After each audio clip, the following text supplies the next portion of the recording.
my name is Selena, and I am a graduate student at New Mexico State University. In my technology and pedagogy class, we were challenged to read from a banned book by Dr. Zachara Woodley, and the book I chose is The Kite Runner by Khaled Hosseini. The reason I chose this book was because I think it was my first book that I actually realized was a banned book, and after that, I think banned books are my favorite books to read. So, I was exposed to this book my junior year of high school during my AP English course, and after that, it's been one of my top 5 books that I just love to read. It really gets you thinking. It exposes you to different cultures, different beliefs. And I just love this book. If you haven't read it, I really recommend that you do. The passage I'm going to read is from chapter 4, page 28.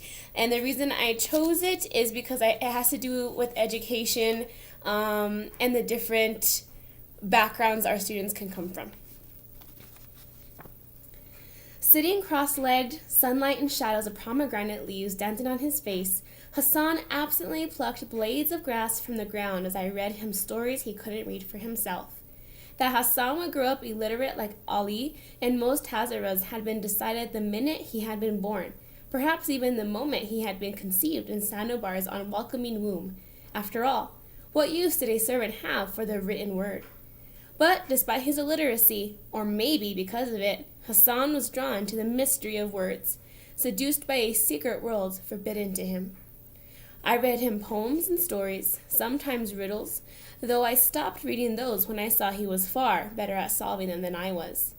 So, I read him on challenging things like the misadventures of the bumbling Mullah Nasruddin and his donkey.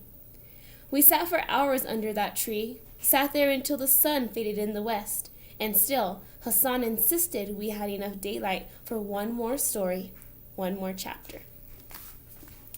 So again, I chose this passage because many of our students might have that same upbringing like Hassan, and where maybe their families didn't finish high school and they believe they're also not going to finish high school. In this case, it was being able to read. So that's the passage and the bound book I decided to read. Hope you can check it out if you haven't done so.